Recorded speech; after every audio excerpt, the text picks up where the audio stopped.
You're listening to The Corbett Report. CorbettReport.com.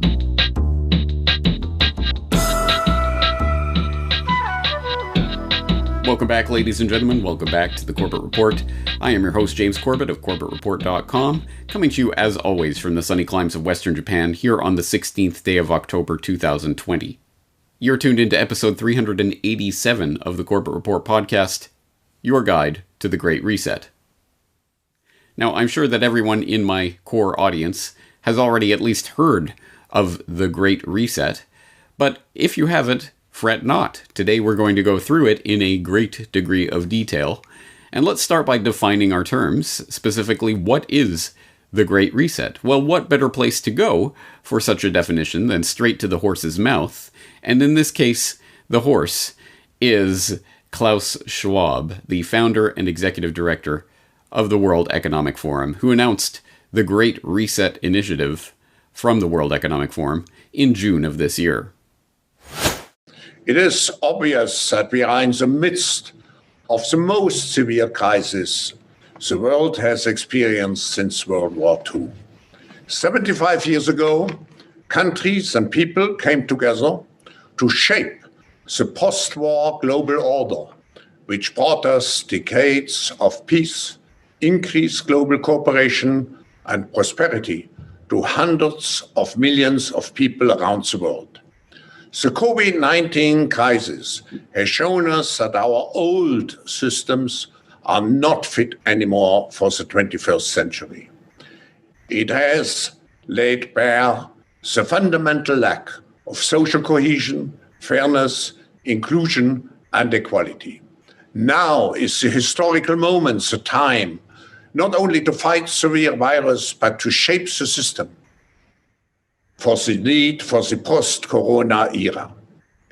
We have a choice to remain passive, which would lead to the amplification of many of the trends we see today: polarization, nationalism, racism, and ultimately increased social unrest and conflicts.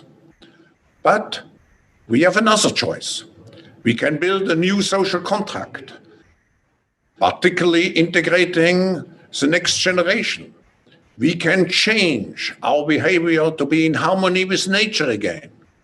And we can make sure that the technologies of the fourth industrial revolution are best utilized to provide us with better lives. In short, we need a great reset. I'm not sure whether that was meant to be hilarious or terrifying, but either way, I think Klaus Schwab should probably get in touch with his agent. I hear there's an opening for a villain in the next Bond flick. But yes, as Dr. No was informing us there, the Great Reset is about transforming society by harnessing technology to build back better, and all the other buzzwords and catchphrases that have been thrown at us over the last several months of this generated crisis. And if one wants to play a particularly difficult drinking game that will assure that you end up staggeringly drunk very quickly, you could take that Great Reset launch video from the World Economic Forum and take a shot every time you hear one of these buzzwordy, feel-good catchphrases about sustainability or inclusivity or equality during these speeches about the Great Reset. Inclusion and equality. Equal, inclusive, and sustainable. Sustainable. More inclusive. More inclusive. More inclusive. Financial inclusion. Sustainable. Equal footing. Sustainable. Equal. Sustainably. Sustainable. Sustainable. Sustainable. Sustainable. A more sustainable path. More sustainable and more inclusive. Sustainable. A sustainable economy. Sustainability. More sustainable. Sustainability. Sustainability. Sustainable development goals. Sustainable, more inclusive world. Are you thoroughly blind, stinking drunk yet? Yeah, I thought so. Well, if all of that mealy-mouthed political blather has done absolutely nothing to tell you anything of substance about what the Great Reset actually is, don't worry.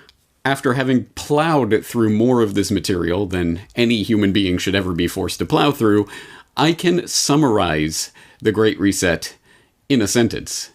Because it turns out, at base, the Great Reset is nothing more and nothing less than a great propaganda marketing rollout campaign for a new brand that the would-be global elite are trying to shove down the public's throats.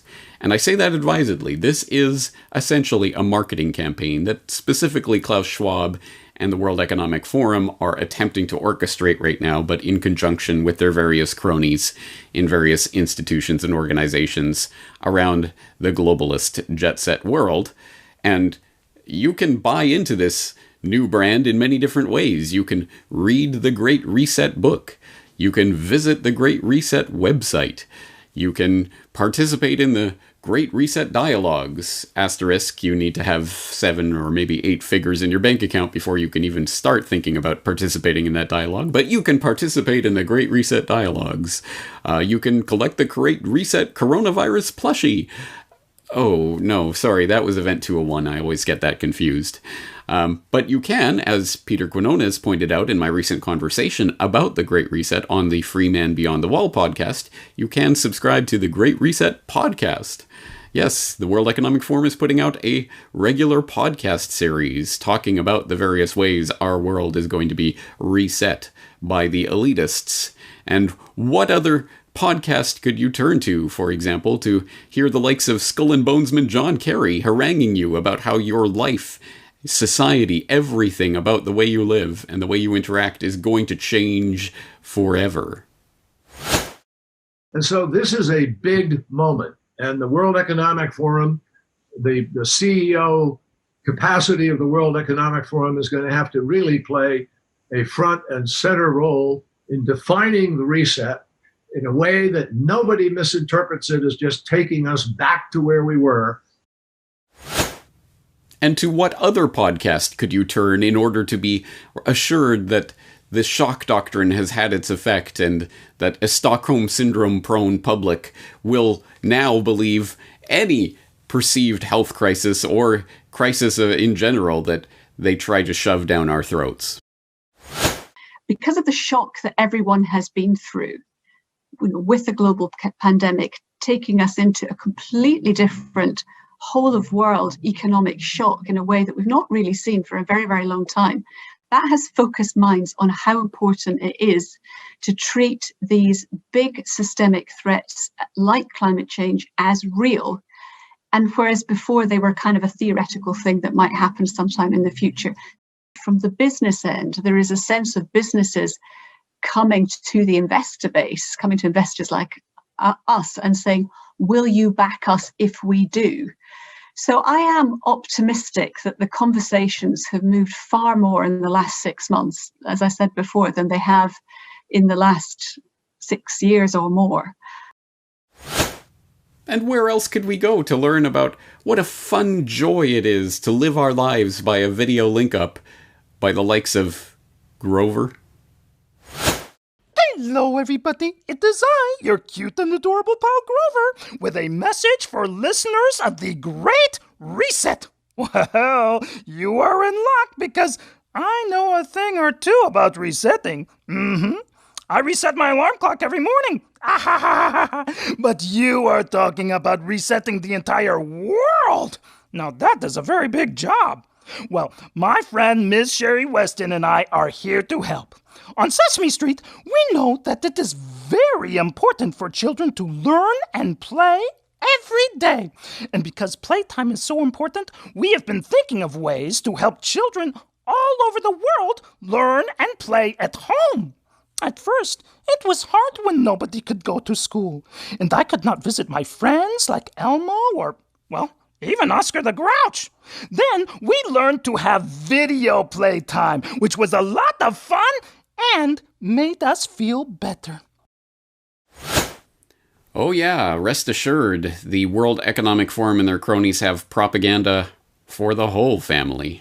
Yeah, so things get pretty weird pretty quick here, and there is a lot that we could go into with regards to this Great Reset, but in the interest of trimming it down, as I say, I have subjected myself to all sorts of this propaganda that they've been putting out via the World Economic Forum about the Great Reset, and I have distilled this whole agenda down to a few very key points that I think we need to stress as we delve into what this Great Reset is really about. So I have 4 main points that are the kind of takeaway from my research on this.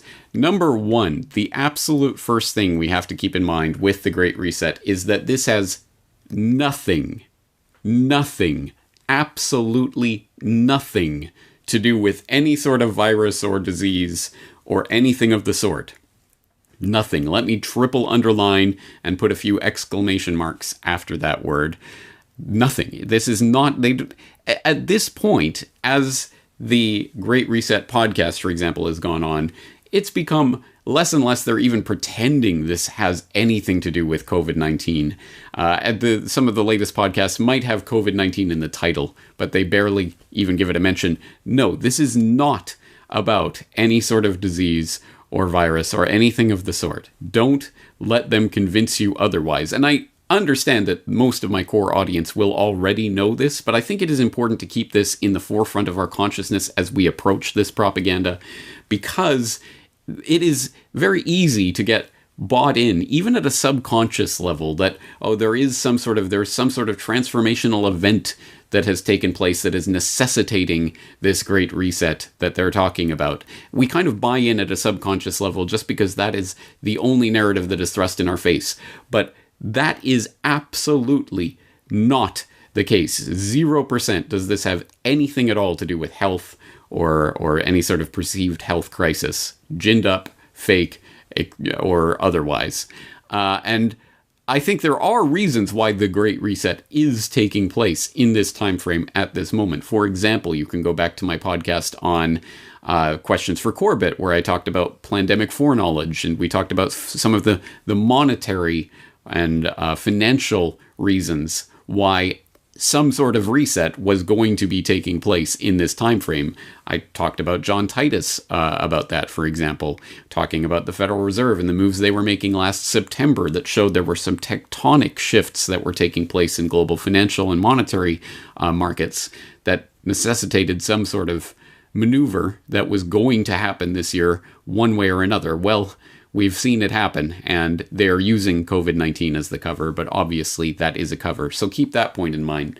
Number 2, the second thing we have to keep in mind, related to that first point, that just as this has nothing to do with any sort of virus or health crisis, this is a coordinated agenda that has been years in the making. This has been going on for a very long time. This is not some sort of slapdash thing they're just putting together in response to this crisis this year. No.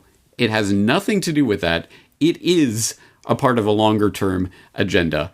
And when you boil it down, this is just a fresh coat of lipstick on a very old pig. This is the New World Order, just redefined. It's just a new label for it. And actually that speaks to one of the important points of what's going on here, is that the Great Reset seems to be a very effective label of some sort. It has some sort of cachet, and a number of people in the general public have heard about it at this point. So it is working as some sort of marketing tool for the very old ideas of centralization of control in fewer hands, globalization, transformation of society through Orwellian surveillance technologies, etc. You might know that through that crazy conspiracy term, New World Order. Well, here's a new term for it, the Great Reset. And now we can use that term until that term gets muddied and, we can proceed with that. I think there is also some elitist factional rivalry that goes on here. For example, I've noted before in the past that Davos, the annual World Economic Forum soiree that they hold in Geneva in Davos every year, is essentially it's Bilderberg light or something like that. I mean, it's kind of the for the hoi polloi of the would-be super elites. It's, you know, you can get thousands of people there that hobnob and mingle. And yeah, some movers and shakers like the Bill Gateses of the world, etc. Bill Gates always appears at Davos to make some sort of big announcement launching the decade of vaccines or what have you. But it's not exactly the elite of the elite. You know, that would be more like a Bilderberg or Trilateral Commission or one of those types of events. Davos was somewhat further down on the list. When you think New World Order, World Economic Forum probably ranks a few rungs below some of those other organizational bodies. Well, perhaps this is an attempt by Klaus Schwab to angle the World Economic Forum somewhere higher up on that hierarchy and somewhere closer to the top of that power pyramid.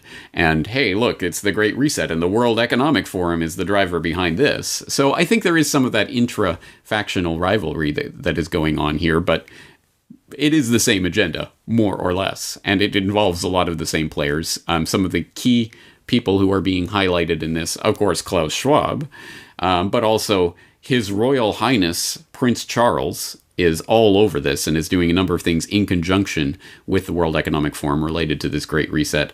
Also, the current head of the IMF and some other players are clearly rising in prominence. I note the president of MasterCard keeps coming into these conversations and has been there for a few years. He's an interesting one to keep your eye on. So, again, I think this is part of trying to get that Great Reset label as the new world order so that the people associated with that can be in the driver's seat of this globalist enterprise.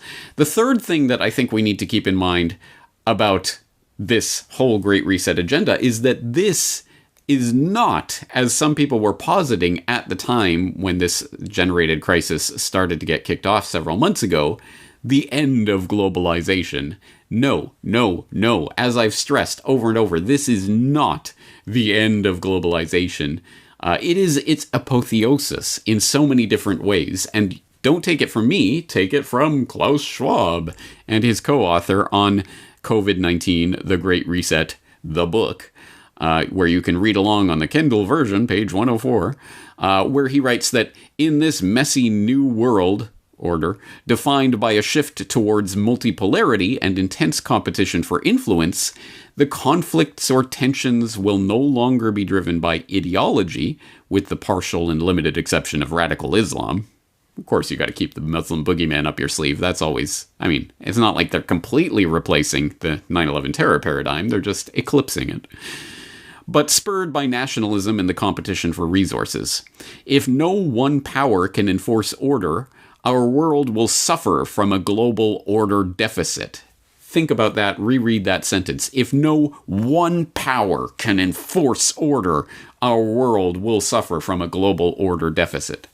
Unless individual nations and international organizations succeed in finding solutions to better collaborate at the global level, we risk entering an age of entropy in which retrenchment, fragmentation, anger, and parochialism will increasingly define our global landscape, making it less intelligible and more disorderly.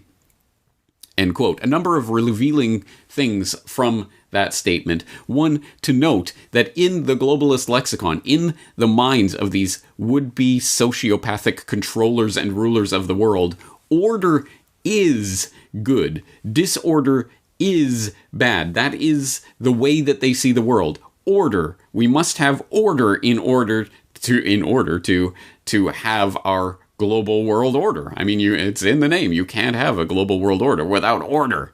And furthermore, the one step further in this is that if no one power can enforce order, there has to be one unitary power that can enforce order, which, as you will know, is, of course, exactly opposite to everything I propound and everything I work for here at the Corbett Report, which is the voluntary, spontaneous order that arises when free people can interact freely with each other, the globalization of reality where people can interact with anyone they want in whatever form they voluntarily choose to act with each other. No. We can't have that horrible, terrible disorder, aka spontaneous order. No. We must have one unitary power enforcing order.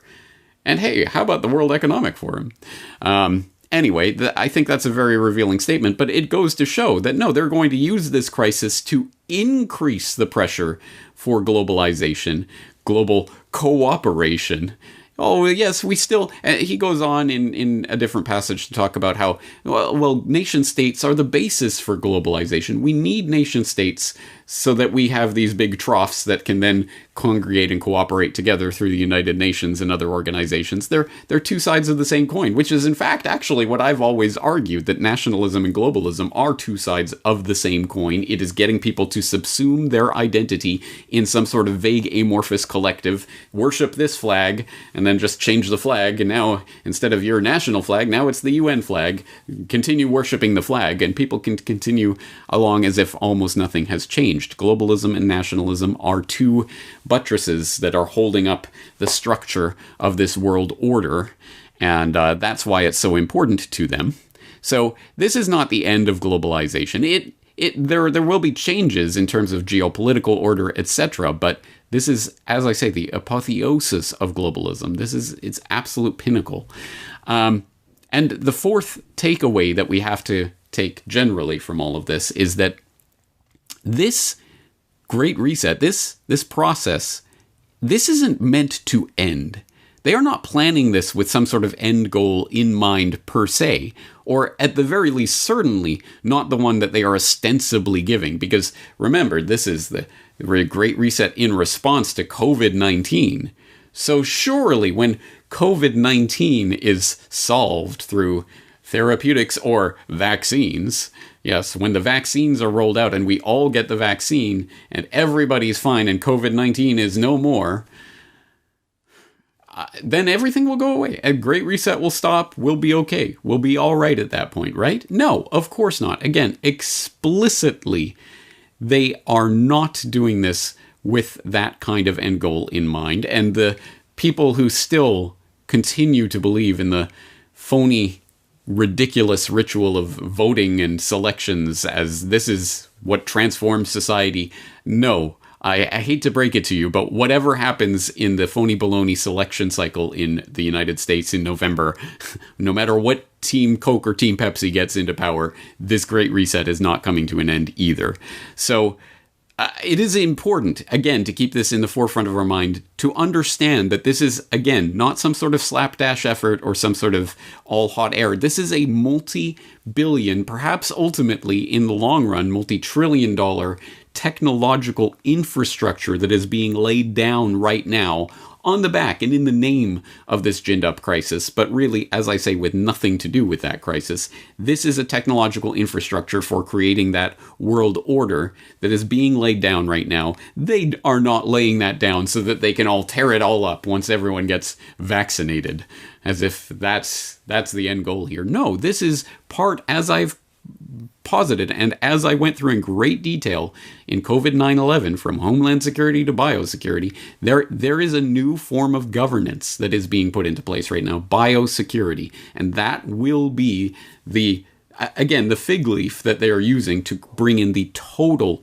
ultimate enslavement state of total surveillance, zero transparency for the superclass at the top, total transparency for the underlings at the bottom, who are going to live entirely digitized lives, completely tracked, traced, and surveilled, so that nothing will ever be hidden from the prying eyes of the one world government. And so, yes, this is not a great reset that we're going to reset back to some previous condition and start again and everything will be done.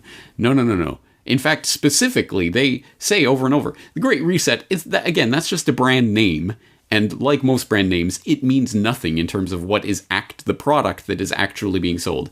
We of course think in the analogy of a reset, as in resetting your computer so that it starts again and goes back to the initial state. But that is explicitly, and they are at pains to talk about this, not what they are talking about with the Great Reset. Again, reading from the COVID-19, the Great Reset book by Klaus Schwab and his co-author.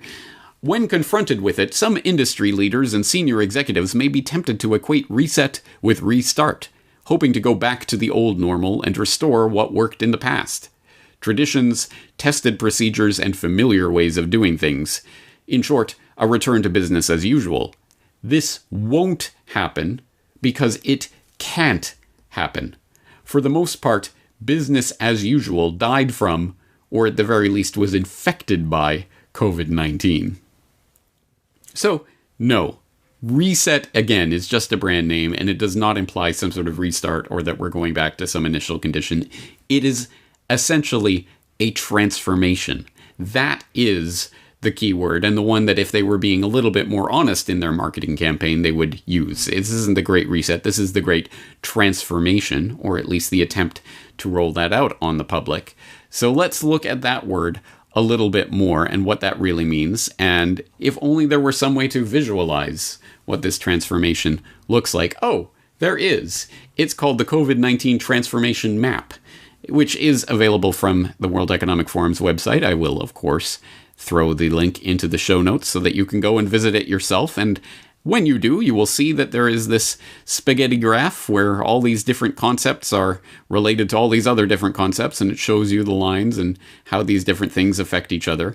And around the node of COVID-19, you can see all of the different things that are directly and then indirectly influenced by this global crisis that we're living through. And in that inner circle, we see the media's role during COVID-19, response and recovery, COVID-19's workforce impact, avoiding COVID-19 infection and spread, finding a vaccine, COVID-19's impact on trade, COVID-19's impact on travel, and COVID-19's impact on financial markets.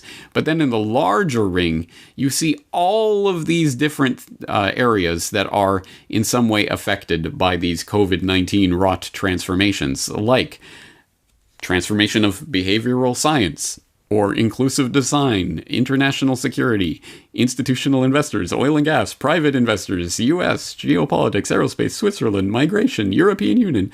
Again, going all the way around the circle into all of these other things, all the way over to corporate governance, internet governance, global health, global governance, human rights, values, all of these things. And this map shows you how all of these things are related. So you can click on any one of these nodes and you can see how it relates to all of the other nodes that it is connected to. And it will also bring up all of the information, all the different publications, videos, and data related to that node. So if you click on the media's role during COVID-19, you will see that it's connected to global governance and human rights and values and all of those things. And on the side, you'll see the different publications, the different mainstream, of course, World Economic Forum connected types of Scientific American and The Conversation and MIT Technology Review and these other publications that have been collected around that subject. And when you start, and I do suggest you, if you haven't done so, that you go to this page and just click around on it a little bit, just to get a sense of the scope and the scale of the transformation that's taking place here. And it is important to note that although some zero research YouTubers were initially putting out that this entire COVID-19 transformation map was just created in the last month, and can you believe they did all this work in a month? This is clearly a coordinated agenda. Well, no, actually, this transformation map has been around since 2017. You can go to the World Economic Forum website and read about it. You can even watch their little YouTube video introducing transformation maps from 2017, where they showed all of this laid out. It's just that COVID-19, that particular node, has been added to this map, obviously, since this generated crisis came about. But this is just a large database, essentially, of articles and information that are being collected by the stooges of the World Economic Forum and thrown onto this map in the appropriate node. So it creates this gigantic spaghetti graph. But actually, that underlines the most important point of this, that this is a pre-existing agenda that they are now just slapping this Great Reset COVID-19 label on, which really doesn't in any way explain what is happening right now. What is happening is this transformation of, as we have just seen, everything imaginable: global governance, internet governance, health, security, geopolitics. All of these different things are right now being transformed, again, in the name of this COVID-19, but it doesn't matter. So we are not talking about a reset. We are talking about a transformation. And specifically, what kind of transformation? We are talking about a revolution. And even more specifically, what kind of revolution are we talking about? Well, we don't have to go very far for that information. It comes again from the World Economic Forum, this time from 2016. In their video introduction, what is the fourth industrial revolution?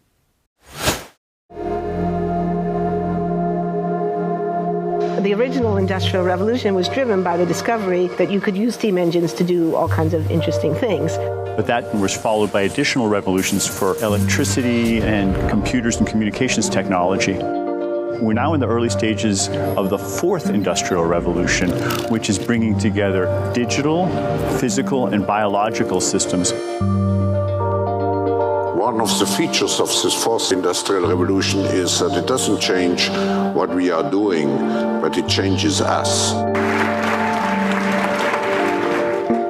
With the ability to visualize brain activity, for example, through a simple consumer-based EEG device, it gives us access to ourselves in ways that we've never before thought possible. It unlocks the black box that is the brain and enables us to really, truly be able to realize an identity that is aspirational. There's now a scientific foundation for the effects of mindfulness on the brain, on the genome, on biological aging. And when the human mind does know itself, then you get the potential for a new renaissance that restructures itself in terms of our relationship to life, our relationship to the planet, our relationship to work. We need a different economic model.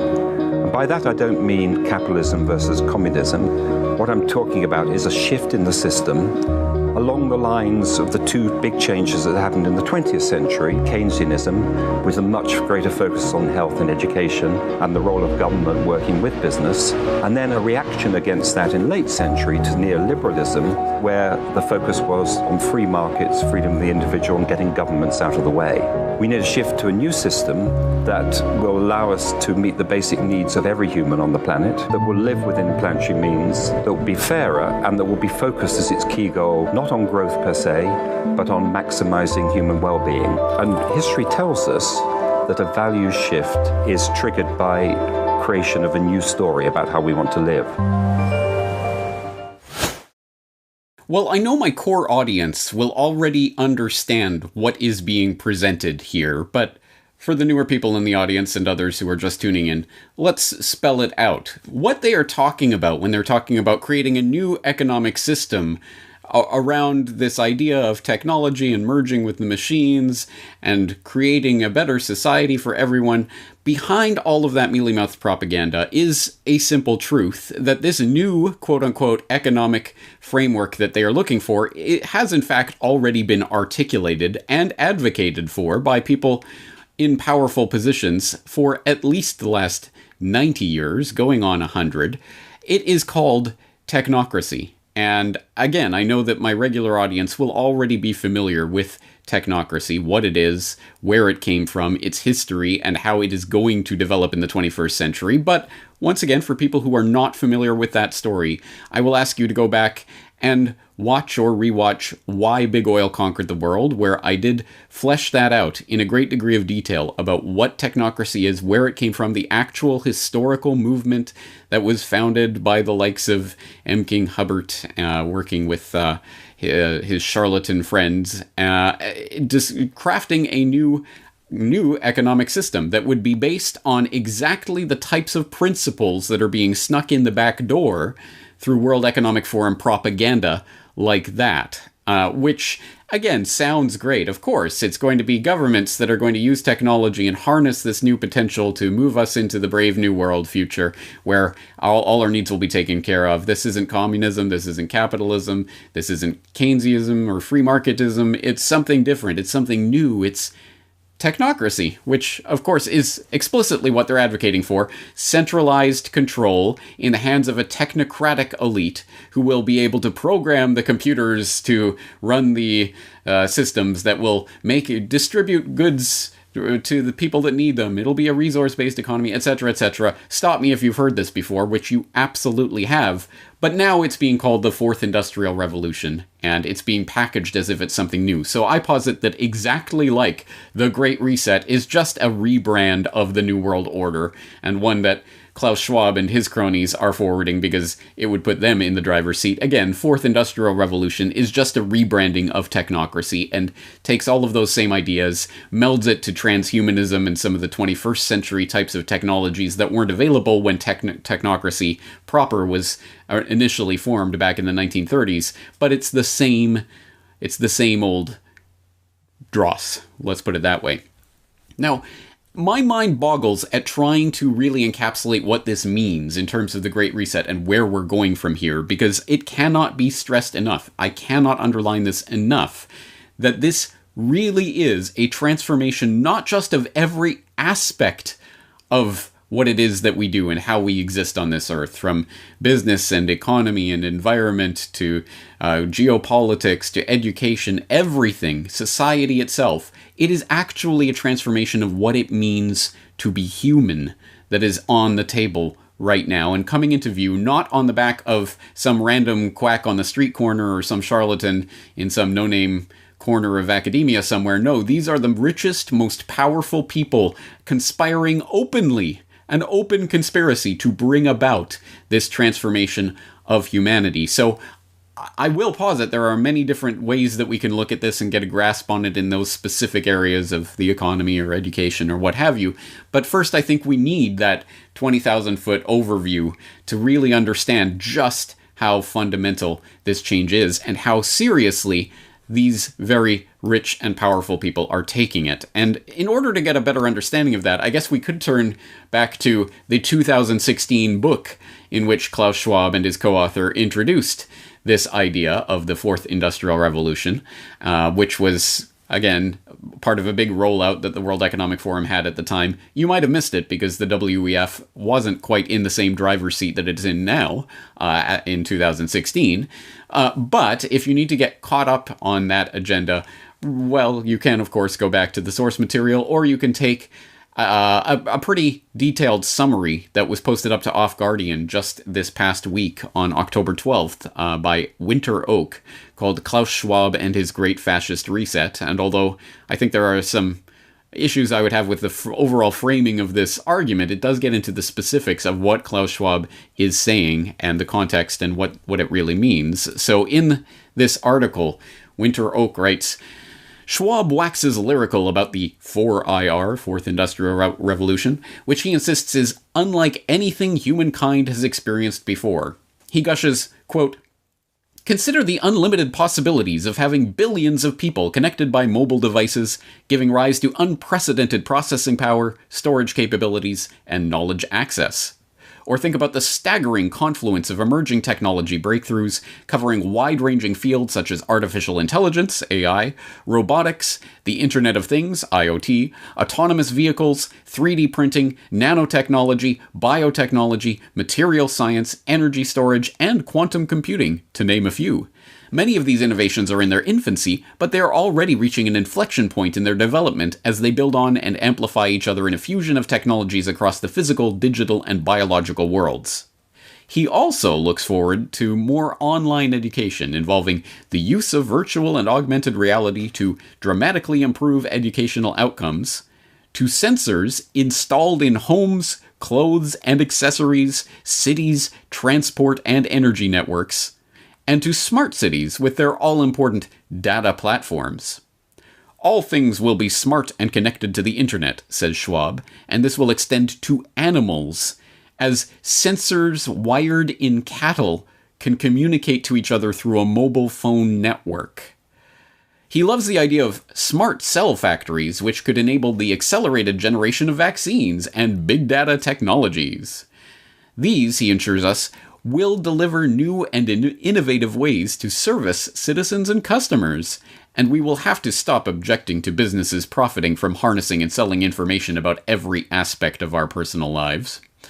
Establishing trust in the data and algorithms used to make decisions will be vital, insists Schwab. Citizen concerns over privacy and establishing accountability in business and legal structures will require adjustments in thinking. At the end of the day, it is clear that all this technological excitement revolves purely around profit, or value, as Schwab prefers to term it in his 21st century corporate newspeak. Thus, blockchain technology will be fantastic and provoke an explosion in tradable assets, as all kinds of value exchange can be hosted on the blockchain. Blockchain, Bitcoin, same thing, right? The use of distributed ledger technology, adds Schwab, adds Schwab, could be the driving force behind massive flows of value in digital products and services, providing secure digital identities that can make new markets accessible to anyone connected to the internet. In general, the interest of the 4IR for the ruling business elite is that it will create entirely new sources of value and give rise to ecosystems of value creation that are impossible to imagine with a mindset stuck in the third industrial revolution. The technologies of the 4IR, rolled out via 5G, pose unprecedented threats to our freedom, as Schwab concedes. The tools of the Fourth Industrial Revolution enable new forms of surveillance and other means of control that run counter to healthy open societies. But this does not stop him presenting them in a positive light, as when he declares that public crime is likely to decrease due to the convergence of sensors, cameras, AI, and facial recognition software. He describes with some relish how these technologies can intrude into the hitherto private space of our minds, reading our thoughts, and influencing our behavior. Schwab predicts, as capabilities in this area improve, the temptation for law enforcement agencies and courts to use technologies to determine the likelihood of criminal activity, assess guilt, or even possibly retrieve memories directly from people's brains will increase. Even crossing a national border might one day involve a detailed brain scan to assess an individual's security risk. There are times when the WEF chief gets carried away by his passion for a sci-fi future in which long-distance human space travel and nuclear fusion are commonplace, and in which the next trending business model might involve someone trading access to his or her thoughts for the time-saving option of typing a social media post by thought alone. Talk of space tourism under the title The Fourth Industrial Revolution and the Final Frontier is almost funny, as is his suggestion that a world full of drones offers a world full of possibilities. But the further the reader progresses into the world depicted in Schwab's books, the less of a laughing matter it all seems. The truth is that this highly influential figure at the center of the new global order currently being established is an out-and-out transhumanist who dreams of an end to natural, healthy human life and community. Schwab repeats this message time and time again, as if to be sure we have been duly warned. The mind-boggling innovations triggered by the Fourth Industrial Revolution, from biotechnology to AI, are redefining what it means to be human. The future will challenge our understanding of what it means to be human from both a biological and a social standpoint. Already, advances in neurotechnologies and biotechnologies are forcing us to question what it means to be human. Just in case you didn't get it. Anyway, that's the end of the quote.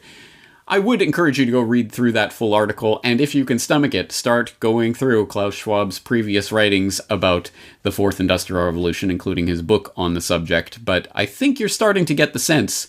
In case you missed it, this is about changing humanity at the core of what it means to be human.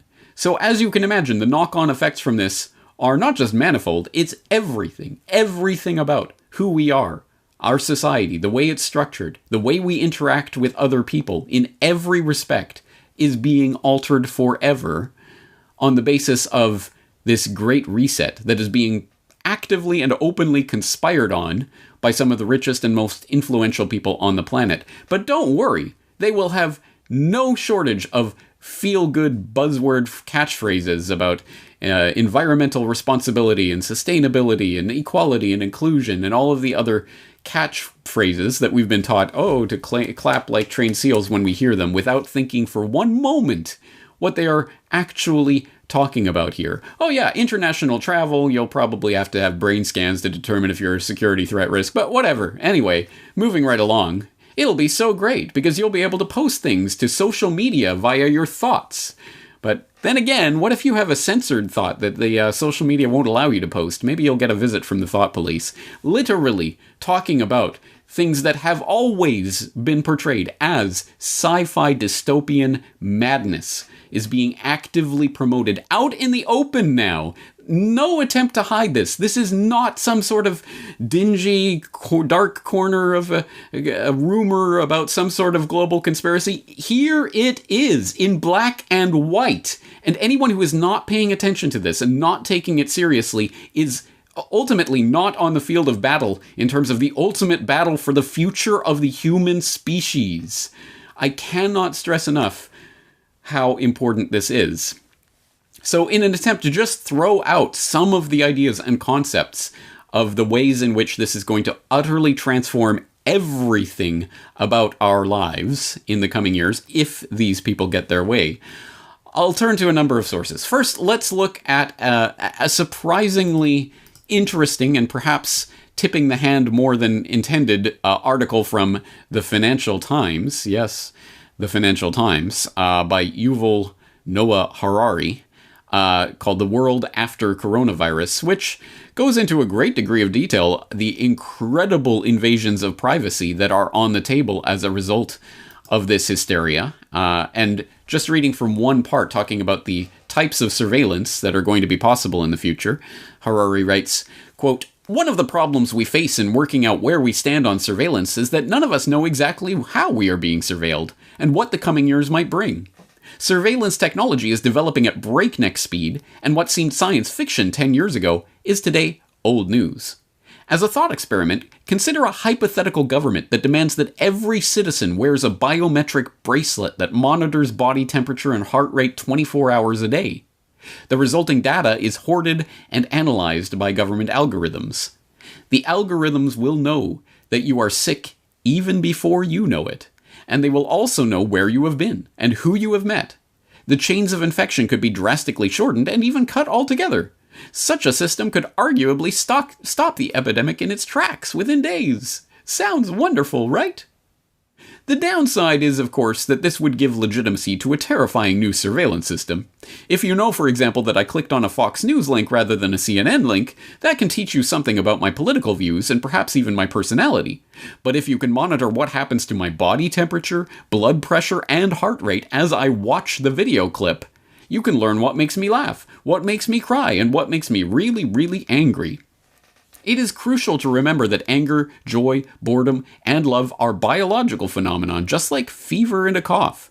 The same technology that identifies coughs could also identify laughs.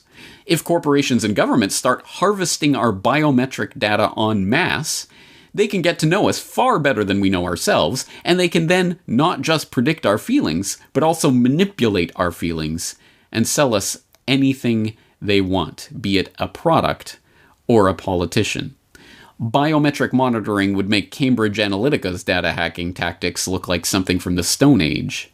Imagine North Korea in 2030 when every citizen has to wear a biometric bracelet 24 hours a day. If you listen to a speech by the great leader and the bracelet picks up the telltale signs of anger, you are done for." End quote. And that's just a small section of that rather extensive article talking about the various ways that this technology could utterly transform our lives. But don't worry, I mean, that's North Korea kind of stuff. That wouldn't happen over here, right? ... And in fact, like so much of this propaganda, it plays out like a threat. Because of course he's warning about these things. Oh, this could happen. Imagine a state that gets its hands on this type of surveillance technology and the ways that this could be abused. But we could use this technology for ourselves, and we could harness the power of it to self-analyze and monitor, and as long as we all cooperate and all voluntarily do what is expected of us in terms of social distancing and quarantining and masking and whatever else, then maybe we can avoid that kind of dystopian future being forced upon us by the powers that shouldn't be. It plays out exactly like a threat. Of course, they're saying, hey guys, either you comply with us or we will be forced to make your existence a living nightmare of total Orwellian surveillance and control over every aspect, not just of what you do, but what you think, how you breathe, how your heart rate, everything coming under the watchful gaze of Big Brother and his all-seeing eye. That is the future that is on the table that they are threatening us with. And don't worry, when the next bioterror false flag is sprung on us and whatever starts spreading through the population, then they'll have the narrative will already be there, everything will already be set, and they'll say, look, see, you guys didn't practice enough social distancing, so we're going to have to come in and forcibly do this to you. That is the trap that's being sprung for us. And so once again, my mind boggles at attempting to in any way encapsulate every aspect of what is being put on the table here But let's just break it down into some of the broad categories and some of the things that are happening right now and that are due to happen in the near future. For example, let's look at a category like education.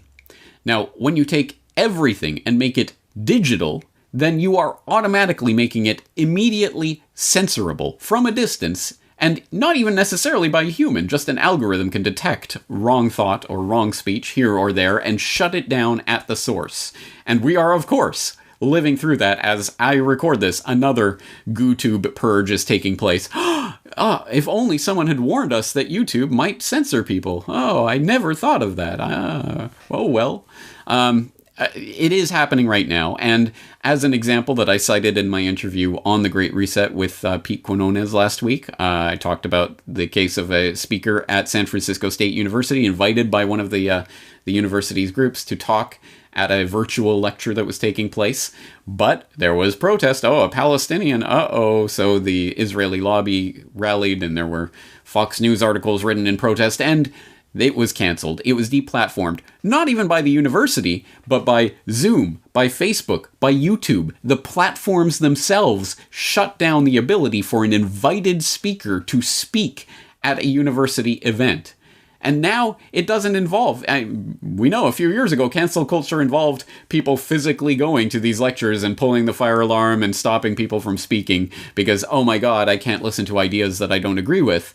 But now, don't worry, there doesn't have to be any of that messy human interaction. There's no chance for an actual physical altercation or someone to actually, reason with someone else. No, don't have to do that. Now, we can just flip a switch and, well, that is gone. You cannot give that speech. Literally.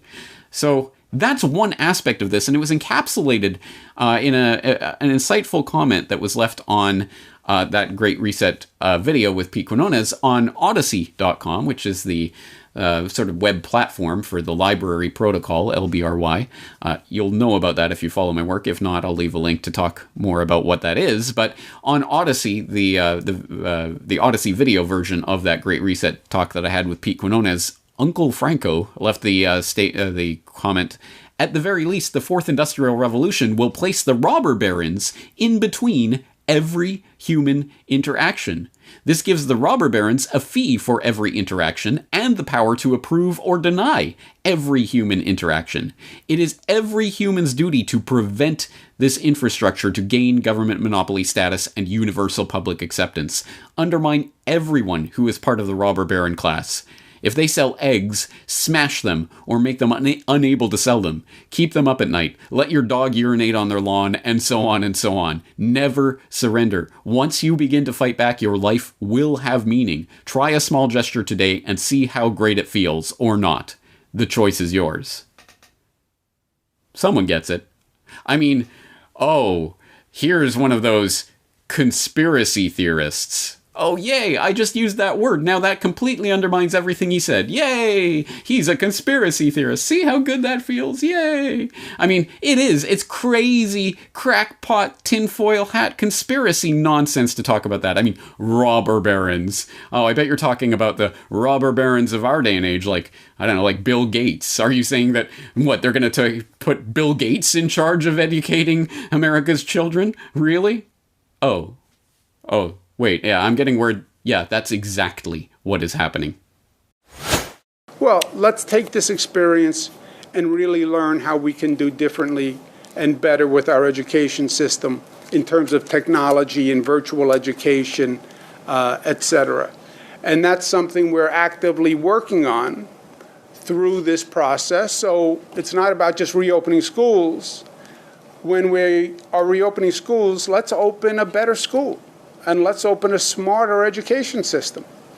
And I want to thank the Bill and Melinda Gates Foundation. We'll be working with them on this project. Bill Gates is a visionary in many ways, and his ideas and thoughts on technology and education he's spoken about for years. But I think we now have a moment in history where we can actually incorporate and advance those ideas, right? When does change come to a society? Because we all talk about change and advancement, but really we like control, right? And we like the status quo, and it's hard to change the status quo. But you get moments in history where people say, okay, I'm ready. I'm ready for change. I get it. I think this is one of those moments.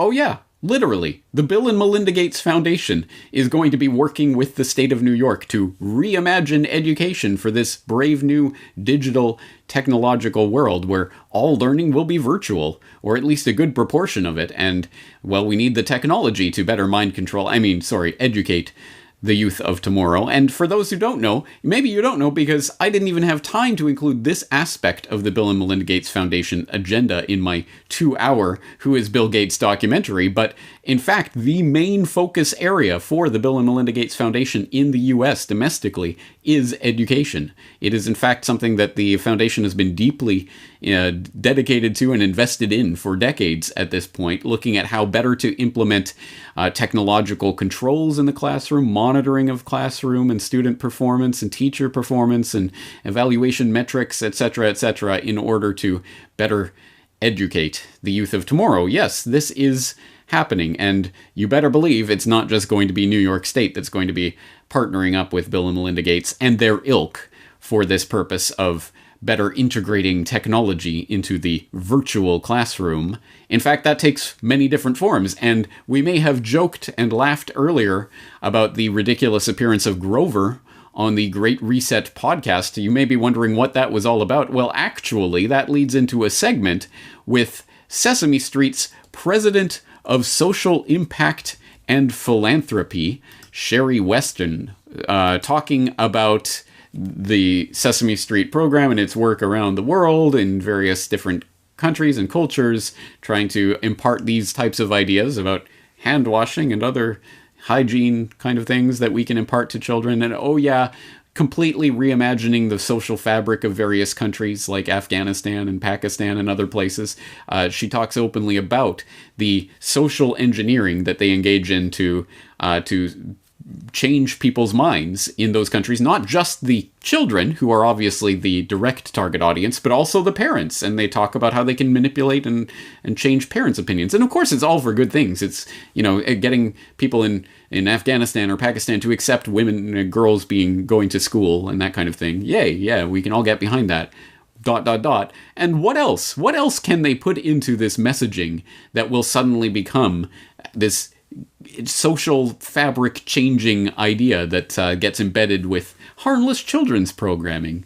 Oh, remember kids, wash your hands, wear a mask, and keep 6 feet at all times from other human beings because they're icky biological beings that can shed their disgusting viruses around you, and we have to be protected against them at all times. Yay, hey, it's Sesame Street. You think I'm joking? Listen to the interview and listen to it from that perspective. I think you will find it as equally creepy as I did, but once again, education is just one aspect of this agenda. Let's look at business, the economy, generally. It was something that we touched on New World Next Week this week. James Evan Pilato and myself went over the stunning, remarkable, who would have guessed it, fact that the rich are indeed getting richer as a result of the COVID-19 scamdemic. And of course, it is the largest corporations, the Amazons and what have you, the big restaurant chains that are benefiting because they're essential. They're allowed to remain open. Mom and pop, of course, have to close, and they will probably never reopen. So this is a consolidation of the corporatocracy. Again, perfectly predictable and predicted. Everyone knew this was going to happen. As I pointed out in New World Next Week, Klaus Schwab writes about this in some detail in The Great Reset, talking about how small businesses will be the most affected.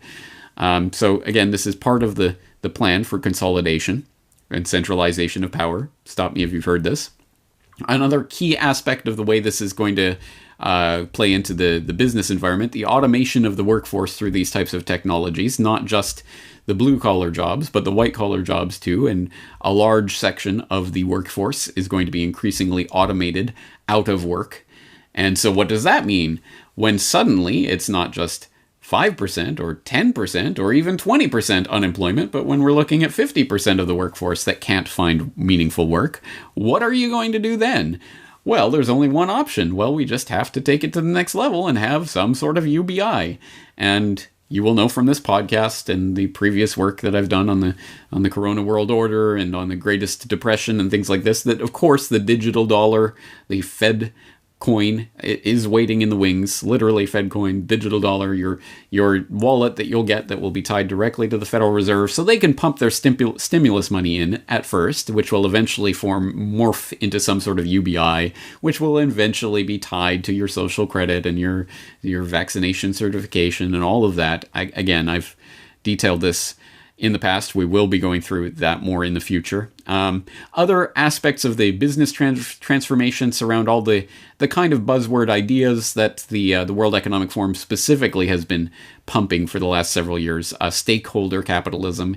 In stakeholder capitalism, the businesses aren't just they're certainly not beholden to their customers. That's an antiquated idea. That's a naive idea anyway. But they're not even just beholden to their investors, their shareholders. No. It's stakeholders, which is everyone in the community. Everyone has a stake in this business and what it's doing to the environment and the way it treats its workers and all of that. So we all kind of have some sort of quasi-ownership, but not really, of these corporations. And so they all have to kind of listen to us. And who's going to tell these corporations what the will of the people is? Well, of course, it's the World Economic Forum. And again, you get this sense vividly when you're reading through their materials on these subjects, that it's going to be the types of people who sit at Davos and have these kinds of conversations are going to be the one who are going to set the metrics for how we evaluate ESG being environmental, social, and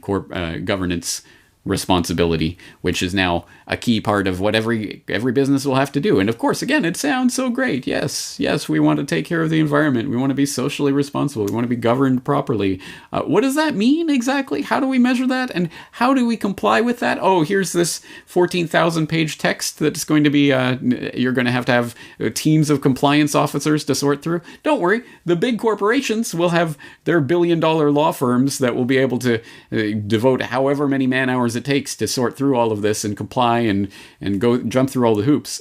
Mom and pop in the corner, of course, will never be able to do this, and they will be weeded out of existence. But can't make an omelet without breaking a few eggs. So again, utter transformation of business and the economy as we've known it, which of course has knock-on effects on society itself. And this is not something that they hide. You will have heard earlier today, John Kerry and others talking about the new social contract that will come about as a result of this pandemic. And this is something, again, they write about in the Great Reset book and have talked about at length, that there will be a new social contract that comes about as a result of the ways people are reimagining their position in society and their relation to government, what government can and cannot tell people to do. Remember this imaginary contract that you didn't sign and have never seen because it doesn't exist, that somehow is obliging you to do this and that and not to do that, this or that? Well, guess what? It's being changed. By whom? Under what? What say do I have in this? Will I get to sign it when it's finished? Oh, wait, no, again, it will never be written down, and it's not an actual document, and it's not really a contract, but you will be expected to abide by whatever rules the World Economic Forum and its cronies come up for how to live our lives in the future. What does that actually mean? I've listened to a bunch of talk about this. It still is 100% blather at this point. So, of course, they're not going to nail it down. They're not going to say what is the social contract and how is it being rewritten. They're just warning you that, don't worry, everything you think about the verities of existence and what it means to live in a nation state and all this is going to be completely transformed. But, you don't get a say in that. They talk about other societal aspects of the pandemic and the scamdemic and the very real psychological effects that this is going to have on the unfortunately easily duped masses who will develop the various phobias about germs, and how that will reshape the fabric of our lives so that, how will we ever... We'll obviously never go back to a place where we can be in a crowded room with maskless people and feel safe with each other. So we'll have to completely transform society and rethink, and we'll have distancing and hygiene and obsessive hand washing and everything will be part of our daily lives, and masks will become commonplace and fashion accessories and blah, blah, blah, and all the things that you've heard about the ways this will reshape our lives. And another incredibly important, much more important, really, in the longer term, part of this fourth industrial revolution as it relates to society is the creation of new classes, not necessarily based on the old economic standards, but based on biological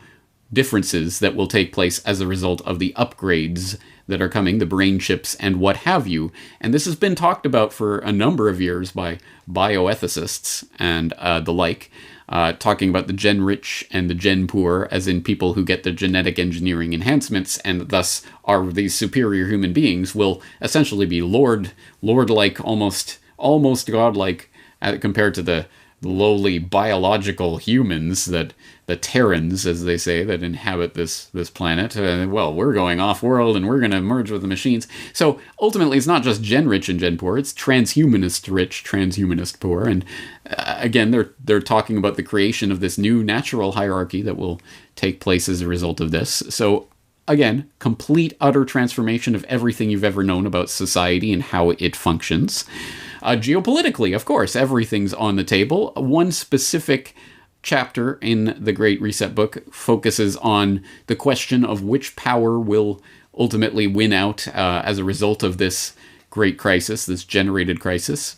Will China win out, as some people are saying? Well, they were first through it, and they recovered the fastest, however that happened, and all, you know the narrative. And thus they're going to be able to get on their feet and restructure their economy. But then no, people are saying, no, it'll be the U.S. because China relies so much on exports, especially trade with the U.S. And if that's getting shut down, then the U.S. will be able to win that war of attrition. Others will say, no one wins. In fact, it won't be a big unitary superpower that runs the world as we've known, for example, in Pax Americana. No, it will be a new system where, in fact, it's the small, agile, nimble states that will be able to best react to the changing times, and thus will be the ultimate winners of this. So it's not one winner, but it'll be a bunch of smaller states, and all of the things that are being proposed. But at any rate, it is kind of like who will win this power for the ownership of the globe? Stay tuned to find out. We'll tell you, don't worry.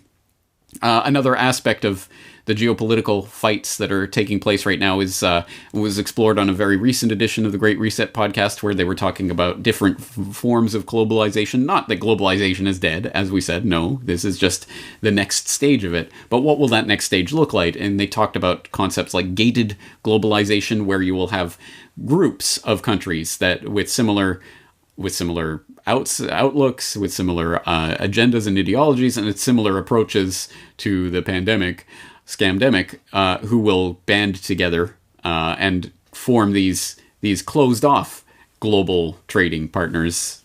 They're scattered all over the globe, but they will be a trading network, essentially. And you might have competing networks in this gated globalization vision, which people might remember. Again, this is not a new concept. This is exactly what was happening in the 1930s with the various tariffs and trade barriers and the sort of alliances that were forming and breaking as a result of all of the economic chaos of the 1930s, which, kind of led to World War. So once again, another harbinger of World War III, which I have talked about extensively in the past. We will talk about more in the future.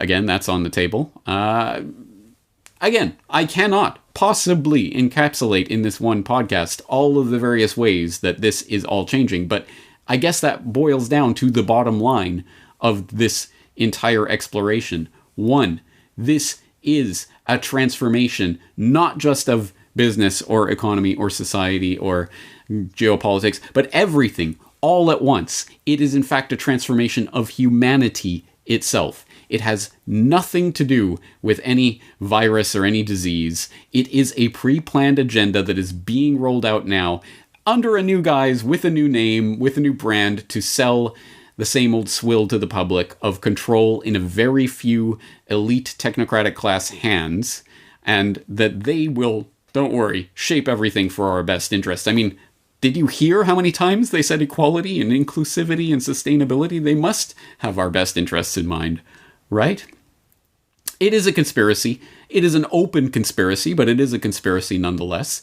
It is not deniable at this point.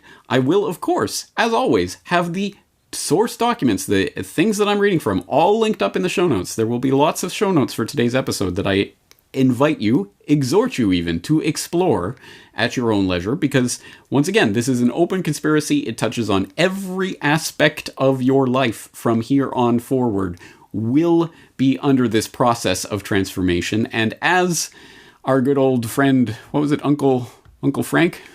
Uncle Franco did exhort, now is the time for resistance in every way and any way possible, in every way that you can resist against this agenda. This is the time for it, because, as I say, everything is on the table right now.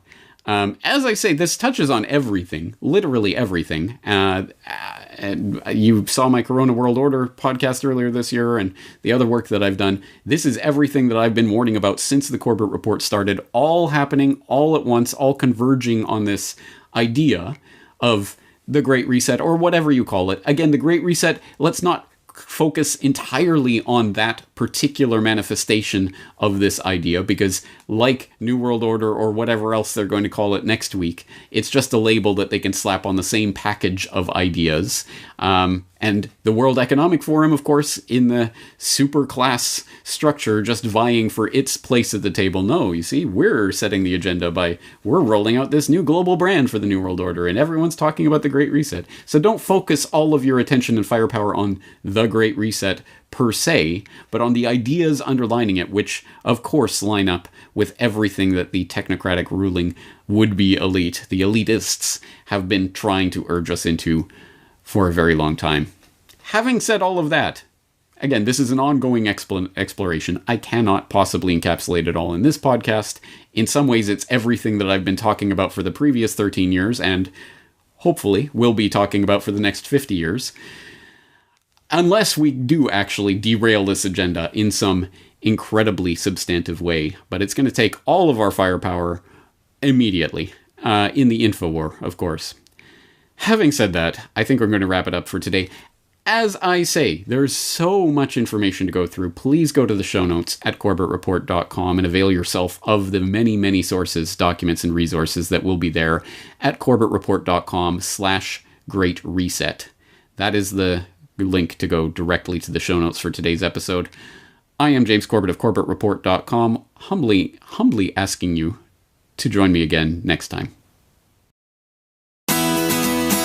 The Corbett Report is brought to you by the Corbett Report subscriber, a weekly newsletter featuring James Corbett's International Forecaster editorial, recommended reading and viewing, discounts on Corbett Report DVDs, and once a month, a subscriber-only video. Sign up today to start receiving your copy at CorbettReport.com/support.